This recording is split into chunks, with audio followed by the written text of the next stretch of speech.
joining us today on the program, Woman to Woman. I'm Adorable Adisuwa Sawake. Today on the program, we're going to be talking to you yet again, woman, particularly that woman who does not know what to do when it comes to money issues.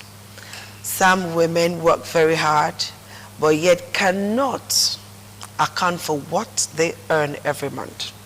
Others don't even want to do anything. Some want to do, but there is no opportunity. Or somebody somewhere is kind of like, you know, trying to like suppress, oppress, and demean a woman.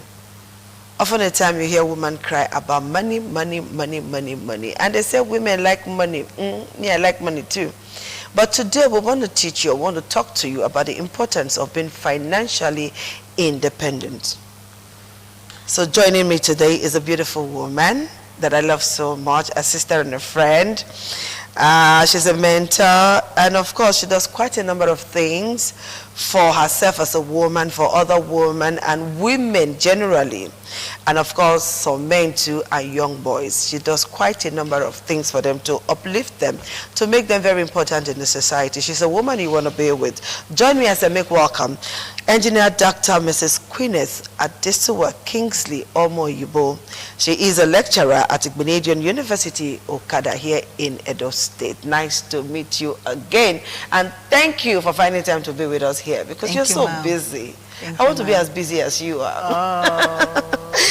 All right, Doctor, we have quite a number of things to do today on the program, Woman to Woman. So what does financial independence mean to a woman, or what is financial independence to a woman?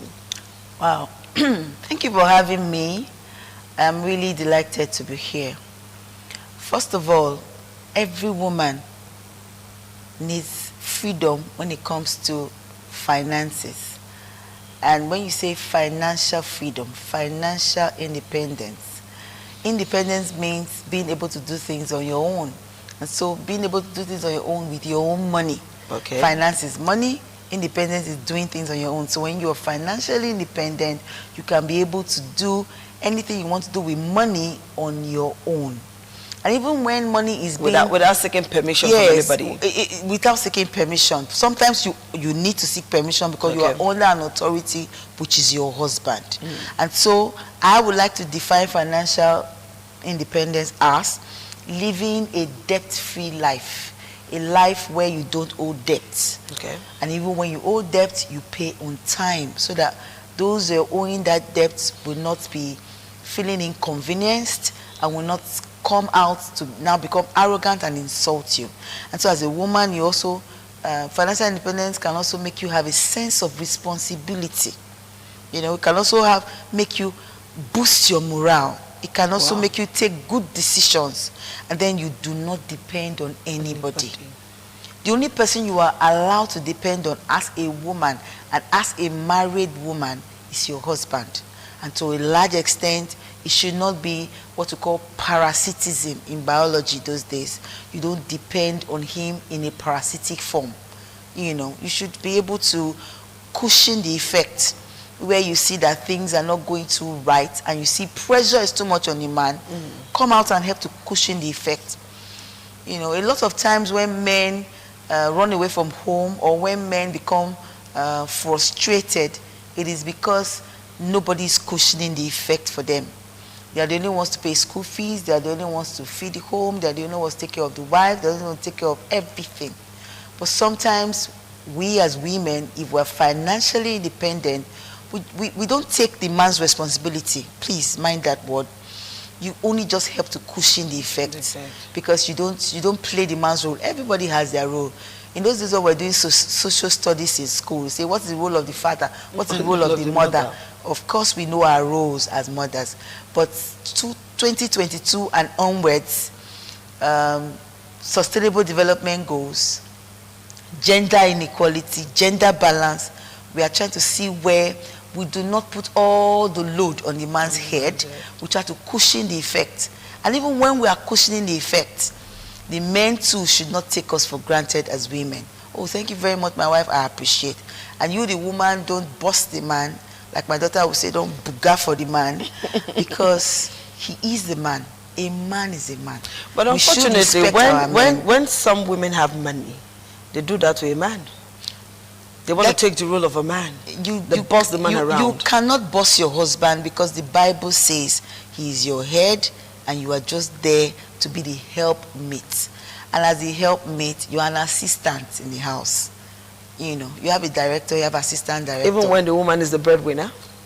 Even when the woman is the breadwinner, the woman should be under the man.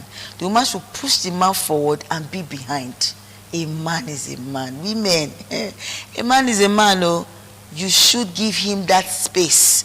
That authority God has bestowed on him as your husband. Don't fight it with him. Let him be in front. What's wrong if you bring out the money and push him in front and be behind? Yes, that's the best. Because if you front yourself as being the one that own the home and then bossing the man around, he's going to feel less of a man. And you see some people committing suicide.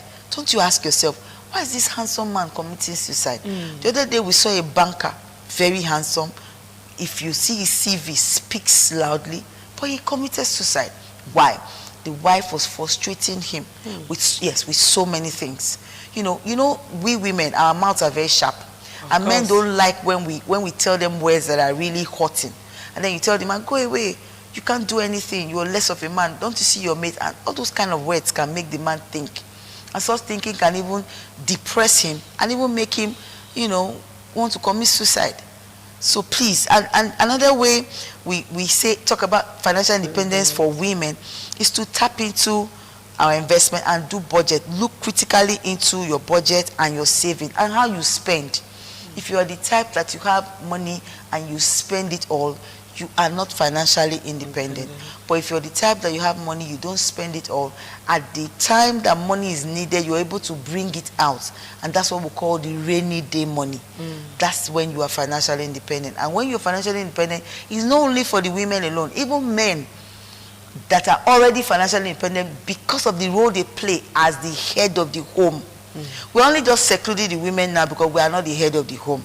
So we are trying to make the women aware that just like the men are financially independent already, by default and by God's doing, we women have to also try our best to be financially independent to support them on a rainy day.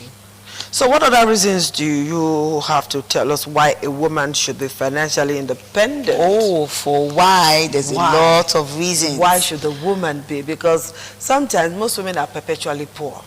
Okay, the reason why a woman is poor is because most women are not poor.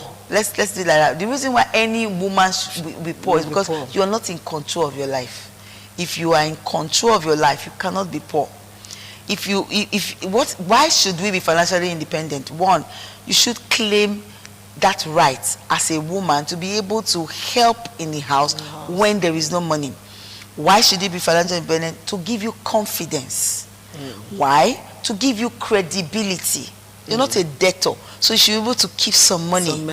Even when it's your husband that gives you money, are you thrifty? Do you keep money? You're giving 20,000. The next thing, there are some women that are very good at buying gold, buying things, spending.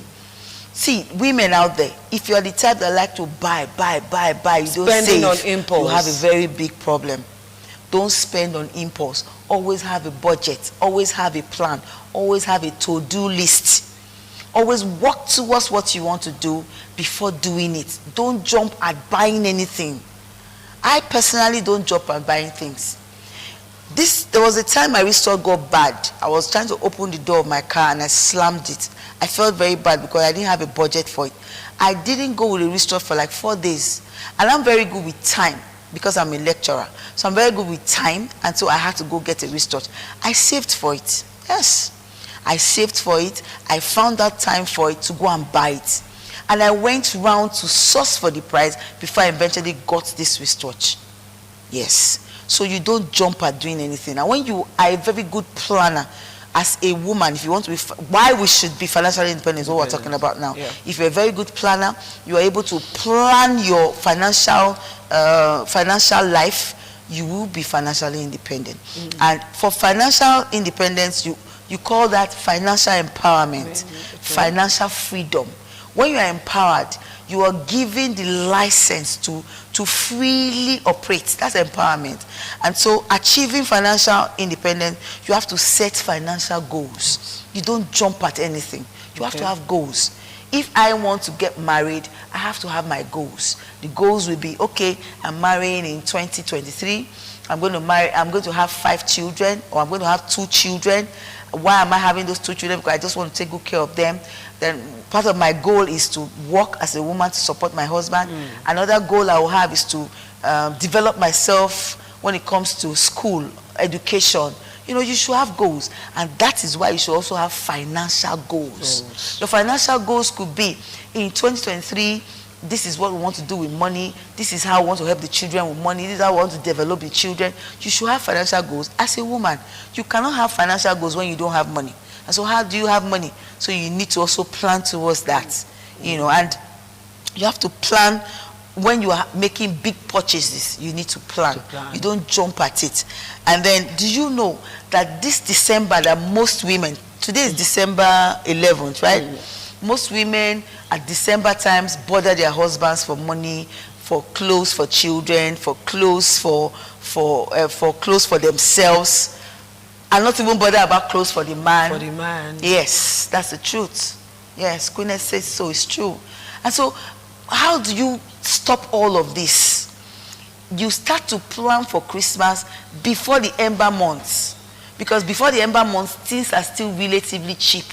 So who says you can't start planning from July? July, August. June, July, August. You have started buying things for your children. Keep it. Just keep it in a box, zip it up, put camphor and zip it up. By August ending, August, September, you're done with buying things for the kids. Yes. So during October, November, when people are craving and saying Christmas, Christmas, you're smiling because you have done what we call budgeting. You have done what we call financial plan. You have done what we call a futuristic plan towards the December. And so at this time, December 11th, your things are ready. Even bag of rice is in the house already because you have planned for it.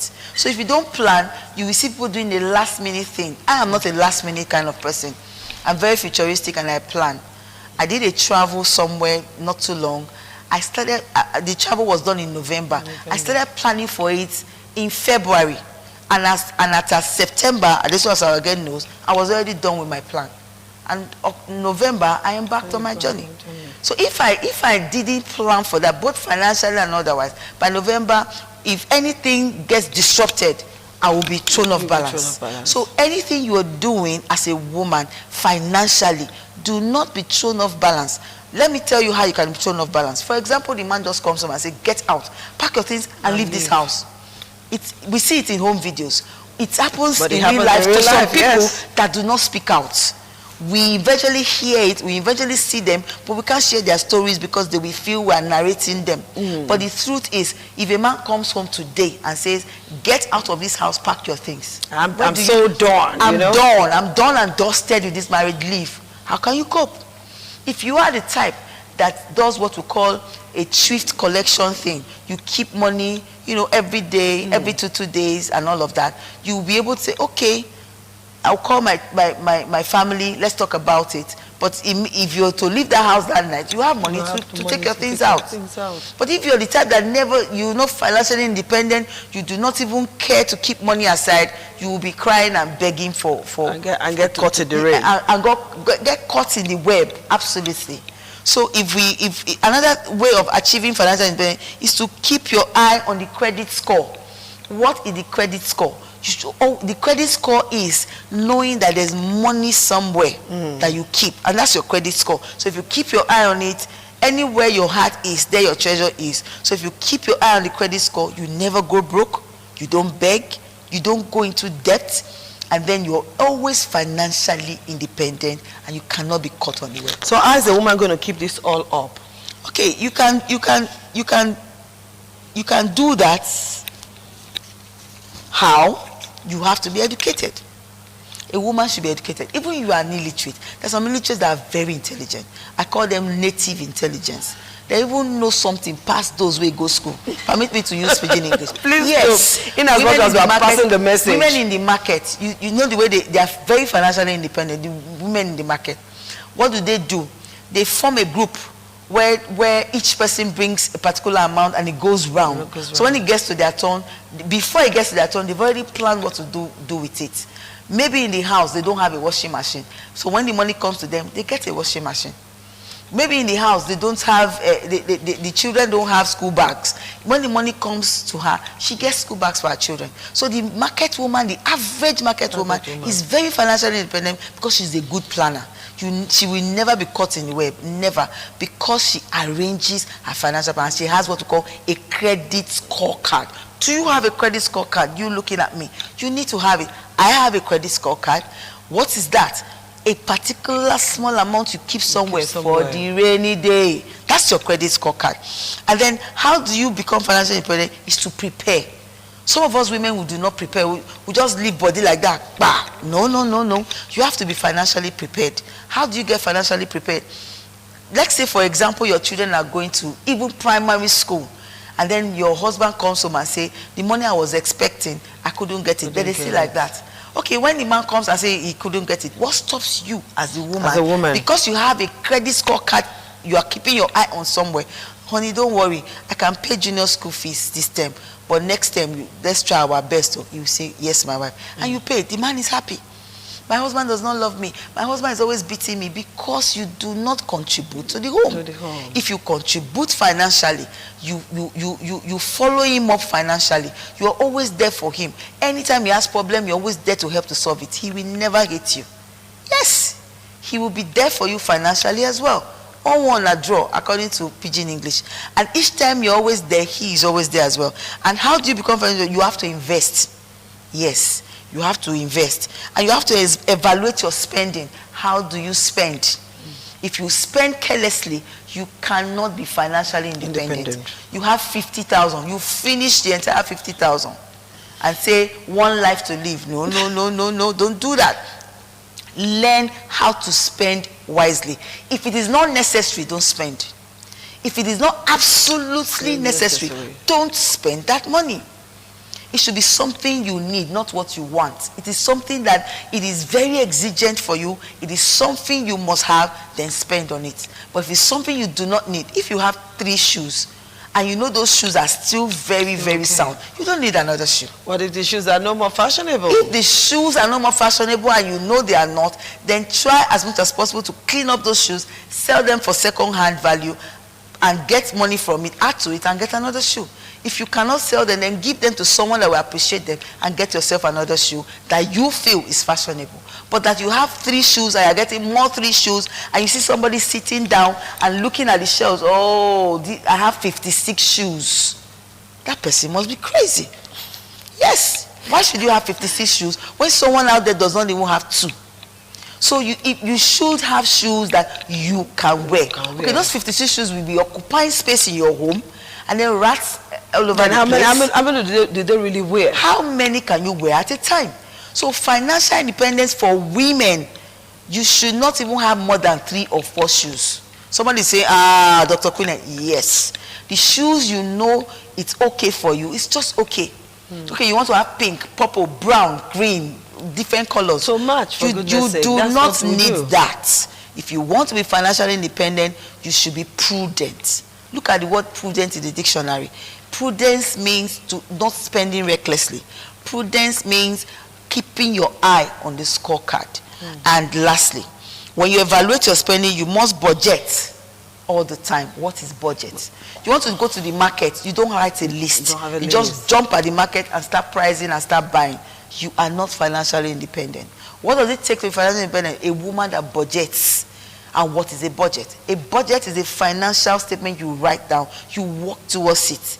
It is not money on ground. It is money that you work towards. Okay, you want to cook. You have a budget of 5,000 naira to cook that food. Then you work towards it. Before you leave the house, you should write your list towards that 5,000 and even have some change. You shouldn't spend all the 5,000 naira for that food. Absolutely, you could say, okay, let me spend 3,500. The remaining 1,500, keep it. It might be very necessary. Maybe in the evening, Junior cries, headache. You quickly take 500 naira from that remaining one and go and buy paracetamol. But if you spend the entire 5,000 and you're waiting for a guy to come from work that's not going to come by 7 o'clock, A lot where of do damage you would have get been money for the done. paracetamol? So you must budget. You must evaluate your spending. You must prepare for the future. And lastly, you must be educated. Fantastic. What now? You talked about education and saving money, and then you also talked about those who are not illiterate or those who are not literate but are very good at keeping money. Does education really matter when it comes in all of this? All right. When you talk about education, you have two forms. Okay. The formal education and the informal education. Good. The education, the informal education where you learn by looking, observing, on the job and on, on the spot learning. And then the formal education where you go to university, forwards a classroom and all of that. Now, the market woman is not formally educated, but informally educated in the sense that they learn from their peers, they learn from their mothers, they learn from people around them to know what's going on and how to do things. And so, if you are not formally educated from the university, in the marketplace where you see other women thriving in their businesses, you learn from them. And so, if you want to be financially independent, you first of all agree to yourself that you are ready to be financially independent. And when you are ready, then the next thing is, am I prepared to be? And once you are prepared to be, then you face it and be financially independent. Do not settle for less. Be financially stable. If you are not stable financially, that's when you want to fall into debt. That's when you want to borrow. Woman, listen to me. Borrowing is not good at all. It makes you the slave of the next woman. If you borrow from someone, you become the slave of that person until you pay back. Why not become the boss? Why not become that person that is stable? Do not borrow. If you learn how to borrow, you'll be entrapped. And for you to come out of it is always very difficult. And for you to get money to pay this, you need to go and rob Peter to pay Paul. Do not even start it. Because borrowing can send you into debt, and debt can even give you depression. And depression can even lead you to suicide. Don't borrow. Don't learn it. Don't start it. Try to build your financial empire so that you don't borrow from anyone.